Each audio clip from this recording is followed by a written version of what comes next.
Bonjour à tous, je suis Bénédicte Burguet-Journet, journaliste et créatrice de contenu. Aujourd'hui, je vais vous raconter l'histoire du trench, qui est une pièce que l'on retrouve beaucoup dans le vestiaire français et parisien, mais qui pour autant ne puise pas ses racines en France. Voici l'histoire. Le trench coat est très populaire en France parce qu'il a été popularisé justement dans les années 50-60 par les icônes du cinéma. Par exemple, à Audrey Hepburn, qui était une femme très proche d'Hubert de Givenchy. Il y a une photo très célèbre d'eux marchant le long des quais de la Seine.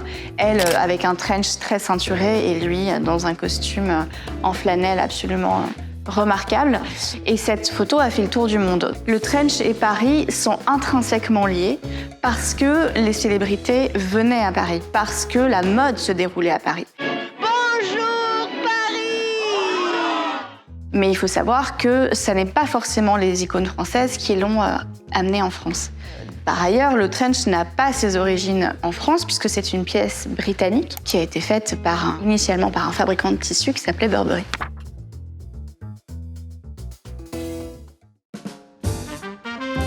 Aujourd'hui, nous avons sélectionné 3 trenchs. Un trench Excess Only qui a une coupe beaucoup plus droite, beaucoup plus minimale. Un trench Burberry Vintage qui est un grand classique, toujours beige. Et un trench Jacquemus noir, assez oversize et plutôt travaillé. Les 3 pièces que l'on va vous présenter aujourd'hui sont différentes. Leur coupe, leurs couleurs ne sont pas les mêmes. Le classique trench Burberry qui a ce beige si reconnaissable et qui a des détails qui sont hérités de la pièce initiale, donc des bas-volets sur les épaules, la ceinture autour de la taille, également des poignets que l'on peut resserrer. Il est assez oversize, il a le tartan à l'intérieur. Donc ça, c'est le premier volet très classique, la pièce qui a fait autorité dans cet univers de trench et qu'on était obligé de vous présenter aujourd'hui. La marque Excess Only, lui, est beaucoup plus minimaliste. Les lignes sont assez radicales, il n'a pas cette ceinture, il n'a pas tous les détails qui étaient ajoutés au trench initial, qui était d'abord un vêtement militaire et donc qui devait répondre à des fonctions pratiques et de protection. Donc ce second trench, lui, s'est affranchi de tous ces détails pour aller à l'essence de la matière, de la gabardine. Ce genre de look, je le porterais assez volontiers le week-end parce que je trouve que le jean, les baskets, la casquette et puis ce petit sweat en éponge est plutôt casual et assez décontracté. Donc j'aurais tendance à faire de ce look un look de week-end. J'y ai associé un gros sac en cuir noir que je trouve plutôt chic, tranchant avec le reste du look qui est assez street.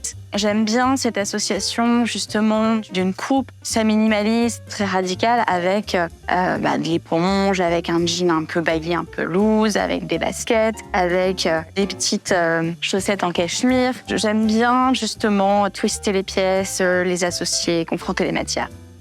Quand on choisit une version minimaliste comme celle d'Excess Only, moi ce que je trouve assez intéressant, c'est de la twister. On va s'amuser à extraire cette pièce très stricte de son ADN et puis de l'inviter sur un terrain un peu plus streetwear, un peu plus cool, de lui apporter un peu de souplesse. Pourquoi pas avec une casquette, avec un hoodie, avec un pull de sport, avec un jean très loose, avec une paire de baskets. Il est amusant de faire voir en dessous un vestiaire un peu plus chill, un peu plus sorti des sentiers battus. Compte tenu de la forme oversize du trench, j'ai pu glisser dessous une veste de costume assez formelle, bleu marine avec des rayures tennis, que j'adore, et une chemise blanche. Côté chaussures, j'ai opté pour un modèle de mocassin noir Sebago, assez anglais à l'ensemble. Et ça me plaît pas mal de pouvoir glisser une veste sous un manteau et de ne pas me sentir trop gênée quand je dois porter un sac, quand je bouge les bras, parce que tout simplement, cette veste est suffisamment large et suffisamment légère pour pouvoir accueillir une vraie veste de costume en dessous. Ce look est vraiment idéal pour les demi-saisons parce que s'il fait trop chaud, je peux enlever la veste. Si au contraire le matin il fait froid, je mets les deux et c'est suffisamment chaud pour ne pas que j'attrape froid. Donc ce côté layering de 2 vêtements relativement légers a cet avantage de pouvoir être très adapté aux demi-saisons où il fait froid le matin et beaucoup plus chaud à 14h. Donc ça c'est un look de printemps, de pré-printemps que j'affectionne particulièrement, notamment pour aller travailler. Quand on achète un trench, Instinctivement, on va aller vers la couleur originale qui est le beige. Moi, j'aime beaucoup le beige Burberry parce qu'il a ce côté gris qui lui donne un côté très chic, assez unisexe. Ça n'est pas un beige ni trop rosé, ni trop jaune. Donc ce beige-là spécifique est pour moi la couleur la plus emblématique. C'est un peu la couleur jaune d'une Ferrari. Ça, c'est une version qui pour moi est un indispensable. Ensuite, il y a eu des déclinaisons. On a vu énormément de trench kaki l'année dernière. On a aussi des trench noirs que l'on peut porter plutôt le soir. Il y a une versatilité de couleurs, mais également de coupe. De façon très personnelle, j'aime beaucoup la version beige classique et les versions noires parce que je porte beaucoup de noir. Et enfin, le troisième trench, qui est un trench Jacquemus, lui est une réinterprétation des codes historiques avec un bas-volet, avec une ceinture, mais dans une version plus contemporaine, c'est-à-dire qu'il est noir, il a des détails un peu précieux, de métal doré, il est très oversize, il a une coupe plus travaillée, plus soir. Et en fait, ces trois pièces montrent bien l'évolution et puis le champ des possibles qui est offert grâce au trench. À la fois une version littérale, quelque chose de plus minimaliste, de plus contemporain, et puis une version plus précieuse que l'on peut porter le soir.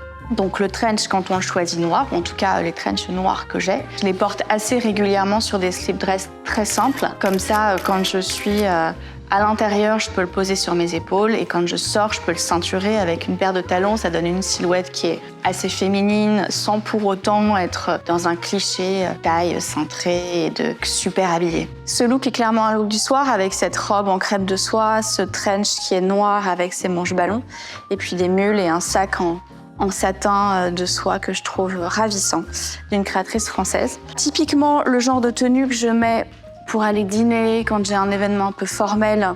D'une part parce que je suis assez frileuse. Donc un trench noir, ça me permet de ne pas avoir froid. Ensuite, on peut très facilement le ceinturer et ça donne presque un côté robe manteau qui est assez élégant, assez sexy d'une certaine manière. Parce que quand on a une robe manteau avec une paire de mules, ça suggère et ça ne dévoile rien. Donc voilà le genre de look que je trouve plutôt chic et facile pour le soir.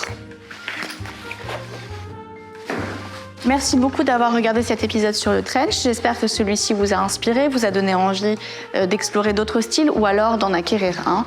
Et je vous dis à très bientôt pour un autre épisode de Parisian Vibe. Ciao!